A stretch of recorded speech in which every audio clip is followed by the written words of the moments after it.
Lieu public présente. Comment devenir un super mobilisateur. Présentation de EFS. EFS, l'établissement français du sang est l'unique opérateur de transfusion sanguine en France. Son rôle. Première étape, EFS assure la promotion et la collecte de sang en France.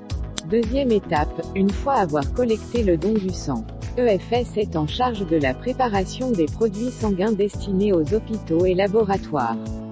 3 types de dons sont possibles en fonction de son groupe sanguin. Le plasma, les plaquettes, les globules rouges. Les 4 grands principes éthiques du don du sang sont l'anonymat, le bénévolat, le volontariat et le non-profit. Chaque jour pour soigner les malades, 10 000 dons sont nécessaires.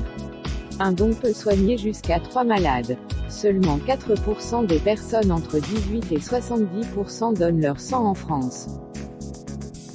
48% des donneurs sont des hommes et 50% des donneurs ont moins de 40 ans.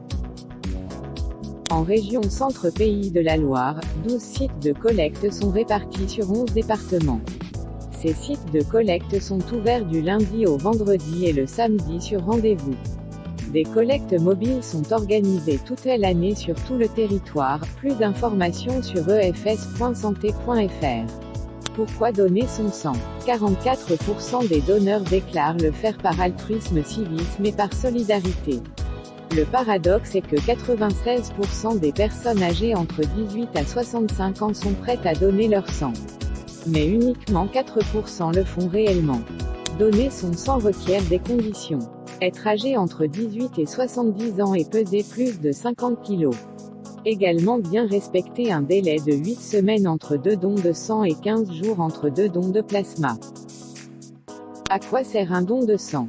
54% des transfusions sanguines sont programmées, 34% sont pour des urgences relatives et 12% des urgences vitales. 54% des bénéficiaires de transfusion sont des hommes contre 46% des femmes. Comment se déroule un don de sang? Donner son sang dure environ 1 heure.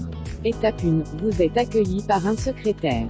Étape 2, vous passez un entretien préalable pour déterminer votre aptitude au don. Étape 3, le prélèvement de sang. Étape 4, collation et repos.